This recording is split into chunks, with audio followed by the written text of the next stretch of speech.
I'm being joined by UNICEF WASH Specialist, Lagos Field Office, Monday Johnson. Thank you so much for your time, Monday Johnson, and thank you for joining us. Thank you very much for this opportunity. Let's take a look at the issue of open defecation. Now, from data available, Nigeria has actually struggled unsuccessfully so far to effectively tackle the problem of open defecation.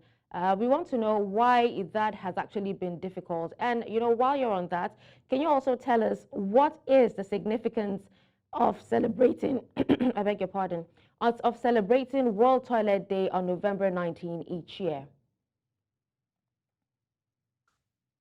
Okay, thank you very much for the question. Maybe let me start with the second part of your question, because today, November 19, has been marked as the World Toilet Day.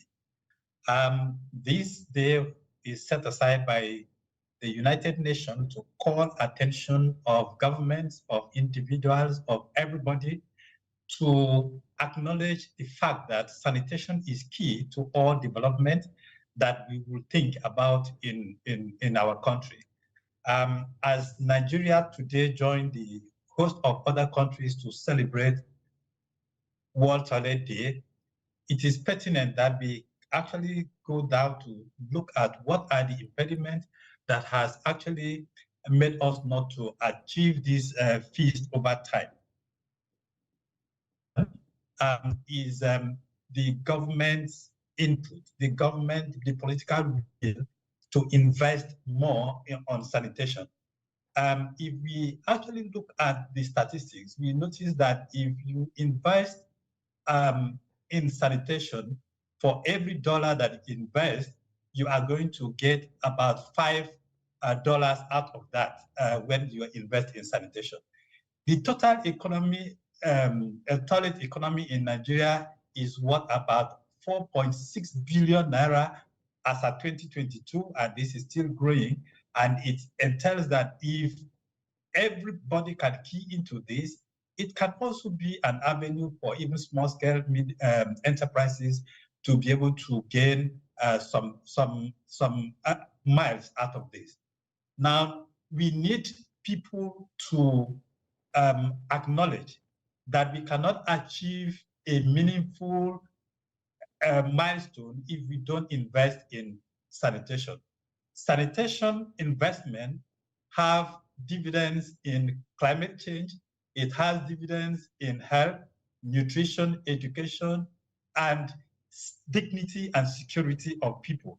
So it is pertinent for everyone now to acknowledge the fact that we need to work faster, we need to work together, we need to harness all avenues, including private sector, in order that we can actually meet the milestone. All right, Monday.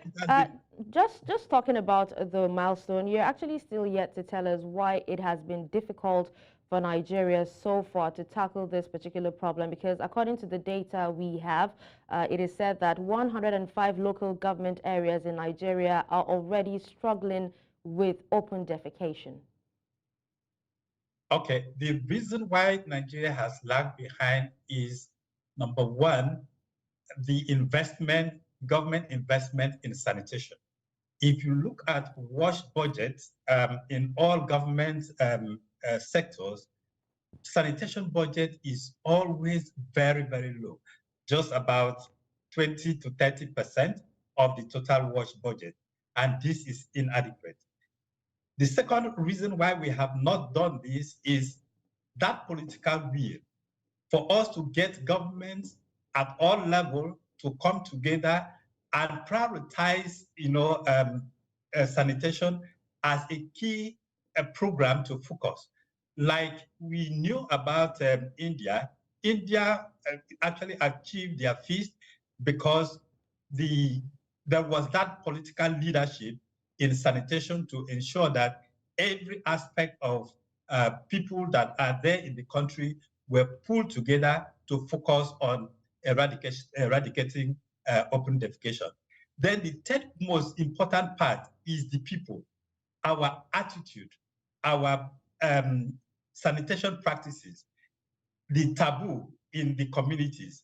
These are part of the hindrance that has militated against, the achievement of open defecation and toilet access in different communities.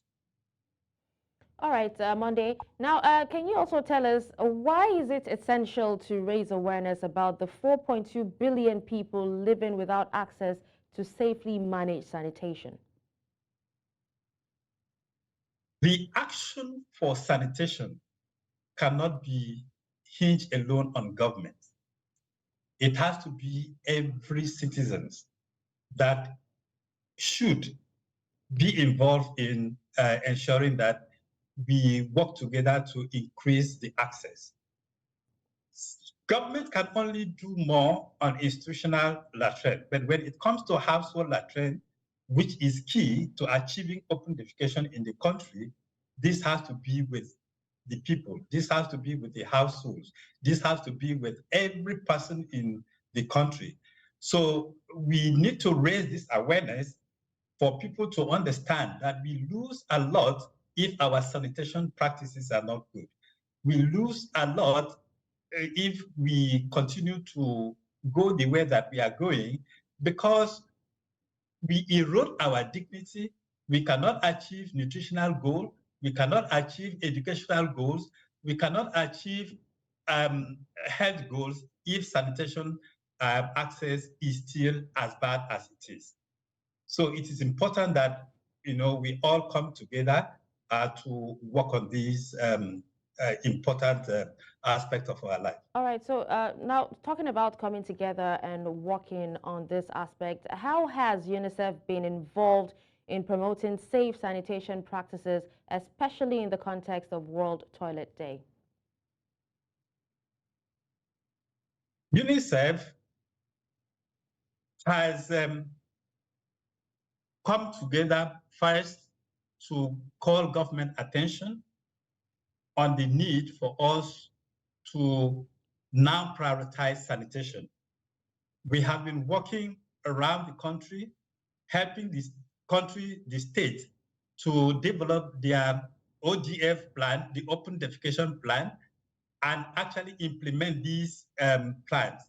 UNICEF has been supporting in capacity building across the nation to help the states know how they can achieve this plan.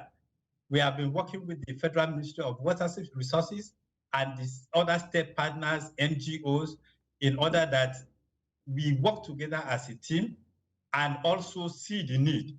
UNICEF has also supported the federal government in bringing out statistics to actually see where we are and how we can actually tackle this. Every 2 years, UNICEF come up with our wash norm data, which informs the government how they can use this data to actually plan and budget for sanitation across the country.